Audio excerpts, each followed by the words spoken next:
Hello दोस्तों, welcome to my channel SS study adda. दोस्तों, आज हम लोग इस वीडियो में जीके जीएस के टॉप 20 क्वेश्चन डिस्कस करने वाले हैं। सारे क्वेश्चन मोस्ट इम्पोर्टेंट हैं, किसी न किसी एग्ज़ाम में पूछे गए हैं, इसलिए दोस्तों वीडियो को शुरू से लेकर अंत तक ज़रूर देखना। तो चलिए देखते हैं फर्स्ट क्वेश्चन।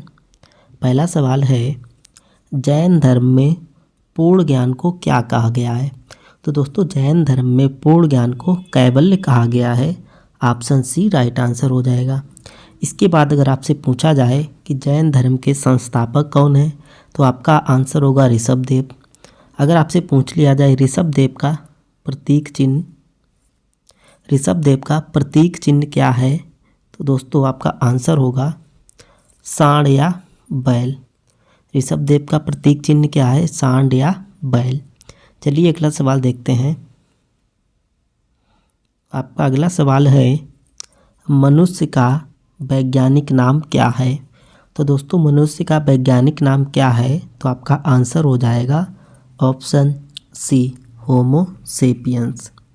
मनुष्य का वैज्ञानिक नाम क्या हो जाएगा? होमो सेपियंस।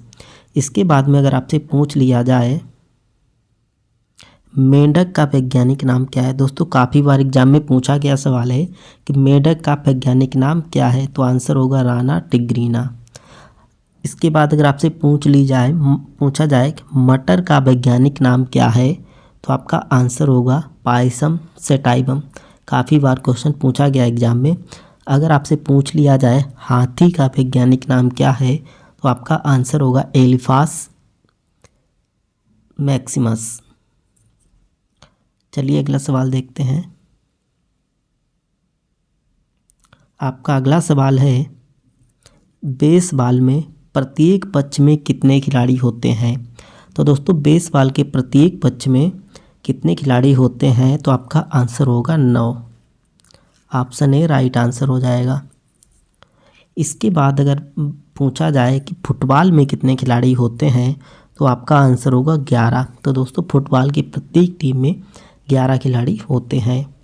इसके बाद अगर बात करें क्रिकेट में प्रत्येक टीम में कितने खिलाड़ी होते हैं, तो दोस्तों आंसर होगा 11। खो खो में 9, कबड्डी में 7 खिलाड़ी होते हैं। चलिए अगला सवाल देखते हैं। अगला प्रश्न है, गिर राष्ट्रीय उद्यान किस राज्य में स्थित है? तो दोस्तों, गिर राष्ट्रीय उद्यान कहाँ पर है? तो आपका आंसर होगा गुजरात में। इसके बाद अगर बात करें पेरियार राष्ट्रीय उद्यान कहाँ पे स्थित है, तो आपका आंसर होगा केरल में। काजीरंगा राष्ट्रीय उद्यान कहाँ पर स्थित है, तो आपका आंसर होगा असम में। केवला देव घाना पक्षी विहार कहाँ पर है, तो आपका आंसर होगा राजस्थान में। चलिए अगला प्रश्न देखते हैं।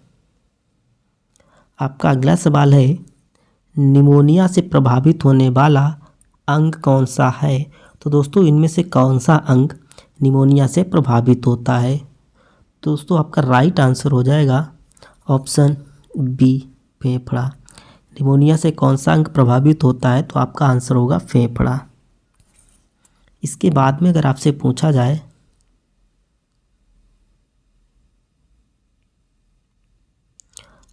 पूछ लिया जाए कि स्कर्वी और पायरिया से प्रभावित होने वाला अंग कौन सा है, यानी स्कर्वी और पायरिया मनुष्य के किस अंग को प्रभावित करता है, तो आपका आंसर होगा मसूड़ा को। तो दोस्तों, स्कर्वी और पायरिया से कौन सा अंग प्रभावित होता है, तो आंसर होगा मसूड़ा। हैजा, टाइफाइड, डायरिया से कौन सा अंग प्रभावित होता है? तो दोस्तों, हैजा, टाइफाइड और डायरिया से आंत प्रभावित होती है। इसके बाद अगर आपसे पूछ लिया जाए हेपेटाइटिस और पीलिया से प्रभावित होने वाला अंग है, यानी हेपेटाइटिस और पीलिया से कौन सा अंग प्रभावित होता है, तो आपका आंसर होगा यकृत। दोस्तों, यकृत हेपेटाइटिस और पीलिया से प्रभावित होने वाला अंग है। चलिए अगला प्रश्न देखते हैं। अगला प्रश्न है, मैक-मोहन रेखा किन दो देशों के बीच है? तो दोस्तों, मैक-मोहन रेखा किन दो देशों के बीच है, तो आपका आंसर होगा भारत चीन। दोस्तों, मैक-मोहन रेखा भारत और चीन के मध्य है।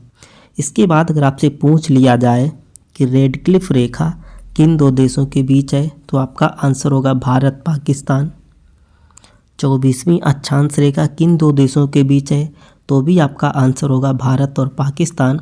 अगर आपसे पूछा जाए कि 49वीं अक्षांश रेखा, यहाँ पे दोस्तों को 49वीं अक्षांश रेखा किन देशों के मध्य है? तो आपका आंसर होगा अमेरिका और कनाडा के मध्य। 49वीं अक्षांश रेखा अमेरिका और कनाडा के मध्य स्थित है।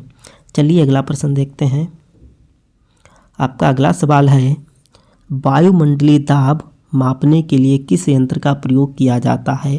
तो दोस्तों वायुमंडलीय दाब मापने के लिए किसका प्रयोग करते हैं? तो आपका आंसर होगा ऑप्शन ए, बैरोमीटर। तो दोस्तों बैरोमीटर का प्रयोग वायुमंडलीय दाब मापने के लिए किया जाता है। अगर आपसे पूछा जाए कि भूकंप की तीव्रता मापने के लिए किसका प्रयोग करते हैं? तो दोस्तों भूकंप की तीव्रता किससे मापते हैं? तो आपका आंसर होगा सीस्मोग्राफ। सीस्मोग्राफ से भूकंप की तीव्रता मापी जाती है। चलिए अगला सवाल देखते हैं। अगला प्रश्न है, रविंद्रनाथ टैगोर ने भारत के राष्ट्रीय गान के अलावा किस एक और देश का राष्ट्रीय गान लिखा है? तो दोस्तों रविंद्रनाथ टैगोर ने भारत का राष्ट्रीय गान लिखा है। इसके अलावा किसी और देश का राष्ट्रीय गान लिखा है, तो उस देश का नाम क्या है? तो उसका राइट आंसर हो जाएगा ऑप्शन बी, बांग्लादेश। तो दोस्तों भारत के अलावा बांग्लादेश का राष्ट्रीय गान भी रविंद्रनाथ टैगोर ने लिखा है। अगर आपसे पूछा जाए कि नेपाल का राष्ट्रीय गीत किसने लिखा है? तो आपका आंसर होगा प्रदीप कुमार राय ने। दोस्तों काफ़ी बार एग्जाम में पूछा भी गया है कि नेपाल का राष्ट्रीय गीत किसने लिखा है? तो आंसर होगा प्रदीप कुमार राय ने। चलिए अगला प्रश्न देखते हैं। अगला सवाल है, विश्व का सबसे बड़ा नदी द्वीप माजुली असम के किस जिले में स्थित है? तो दोस्तों विश्व का सबसे बड़ा नदी द्वीप कौन सा है? तो आंसर होगा माजुली। असम के किस जिले में स्थित है? तो आपका आंसर होगा Jorhat. Option C right answer हो जाएगा। चलिए अगला सवाल देखते हैं। अगला प्रश्न है, भविष्य की धातु किसे कहा जाता है? भविष्य की धातु किसे कहा जाता है? तो दोस्तों आपका राइट आंसर हो जाएगा ऑप्शन सी, टाइटेनियम को। टाइटेनियम को भविष्य की धातु के नाम से जाना जाता है। इसके अलावा आशा की धातु किसे कहा जाता है? तो भी दोस्तों आपका आंसर होगा टाइटेनियम। टाइटेनियम को आशा की धातु भी कहा जाता है। अगला प्रश्न है, बिहार का शोक किस नदी को कहा जाता है? तो दोस्तों बिहार का शोक किस नदी को कहा जाता है?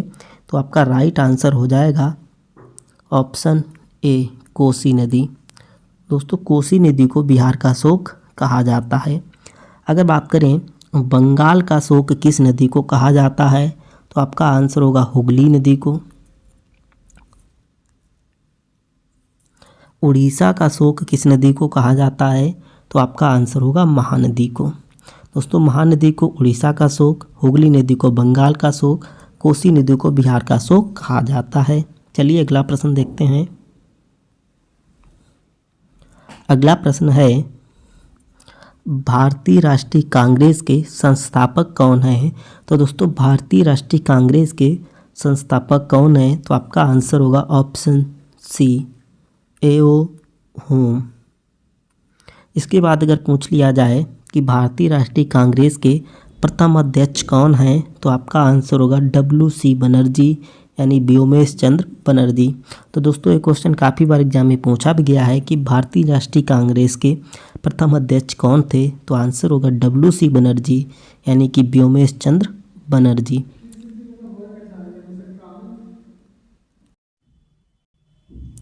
आपका अगला सवाल है, सूरज के सबसे नज़दीक ग्रह कौन सा है? तो दोस्तों सूर्य के सबसे नज़दीक ग्रह कौन सा है? तो आपका राइट आंसर हो जाएगा ऑप्शन ए, बुध। दोस्तों बुध ग्रह सूर्य के सबसे नज़दीक है। चलिए अगला सवाल देखते हैं। आपका अगला सवाल है, नागरिकता का उल्लेख भारतीय संविधान के किस भाग में है? तो दोस्तों नागरिकता का उल्लेख भारतीय संविधान के भाग 2 में किया गया है। ऑप्शन ए राइट आंसर हो जाएगा। भाग 2। अगर बात करें कि मौलिक अधिकार का उल्लेख भारतीय संविधान के किस भाग में है, तो आपका आंसर होगा भाग 3। राज्य के नीति निर्देशक तत्व का उल्लेख भारतीय संविधान के किस भाग में है, तो आपका आंसर होगा भाग 4 में। चलिए अगला प्रश्न देखते हैं। अगला प्रश्न है पानीपत का प्रथम युद्ध कब हुआ था? तो दोस्तों पानीपत का प्रथम युद्ध 1526 ईस्वी में हुआ था। ऑप्शन बी राइट आंसर हो जाएगा। कब हुआ था? तो आंसर होगा 1526 में। दोस्तों पानीपत का प्रथम युद्ध किसके किसके बीच हुआ था? तो पानीपत का प्रथम युद्ध बाबर एवं इब्राहिम लोदी के मध्य हुआ था, जिसमें दोस्तों बाबर ने इब्राहिम लोदी को पराजित किया था, यानी बाबर की विजय हुई थी।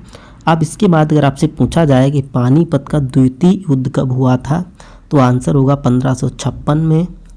अकबर और हेमू के मध्य हुआ था, जिसमें अकबर ने हेमू को हराया था, यानी पानीपत का द्वितीय युद्ध किसने जीता था? तो आंसर होगा अकबर ने।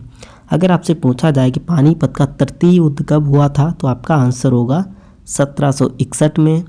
अहमद शाह अब्दाली और मराठों के बीच हुआ था, तो दोस्तों अहमद शाह अब्दाली ने मराठों को हराया था। तो ओके दोस्तों, यहाँ तक हमने जीके जीएस के कुछ इंपॉर्टेंट क्वेश्चन डिस्कस किए हैं। वीडियो देखने के लिए बहुत बहुत धन्यवाद।